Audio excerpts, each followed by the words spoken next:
नमस्कार दोस्तों, मैं हूं आपके साथ मेघा जी और आप देख रहे हैं सोशल वायरल न्यूज।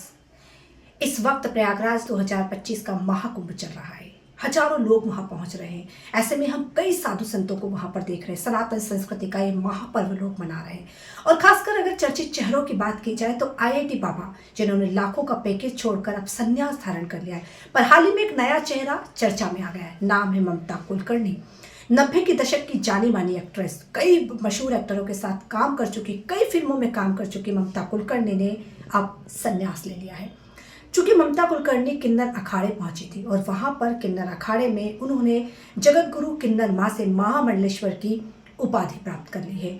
अपने आप का पिंडदान कर चुकी ममता कुलकर्णी बताती है कि वो किन्नर अखाड़े क्यों पहुंची थी, क्यों उन्हें किन्नर अखाड़े का महामंडलेश्वर बनना पड़ा, क्योंकि वो तो किन्नर भी नहीं थी।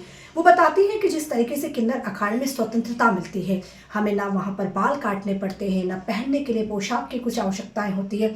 स्वतंत्रता के आधार पर मैंने किन्नर अखाड़े को चुना है। इसी वजह से ममता कुलकर्णी वहाँ पहुंची थी। आपको ये भी बता दूं दोस्तों कि ममता कुलकर्णी 24 साल से विदेश में रह रही थी। जैसे ही वो देश में आई, उसके बाद 24 साल के बाद उन्होंने अचानक ही इस तरीके के मोह को त्याग दिया और उन्होंने कहा कि सनातन की रक्षा करना है, संस्कृति को आगे बढ़ाना है। देश की विरासत सनातन को कहा जाता है। इसी की ओर लगातार आगे बढ़ गई। और अब जिस तरीके से हम महाकुंभ की ओर देख रहे हैं कि ऐसे बाबा जिन्हें हमने पहले कभी नहीं देखा, ये चमत्कारिक लोग, ये चमत्कारिक तपस्वी जिन्हें हमने कभी नहीं देखा, और वो जिस तरीके से महाकुंभ में पहुंच रहे और युवा खास करके जिस तरीके से सनातन की ओर आगे बढ़ा, वाकई ये अद्भुत है।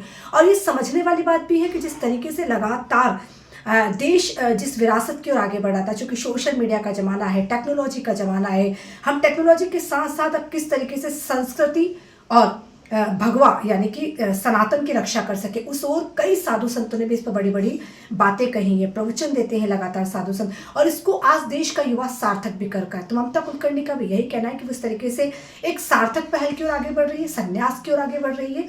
और अब देखना होगा कि ममता कुलकर्णी कहाँ पहुँचती है। फिलहाल के लिए इतना ही। देखते रहिए सोशल वायरल न्यूज़। चैनल को लाइक करें, शेयर करें और सब्सक्राइब करें। धन्यवाद।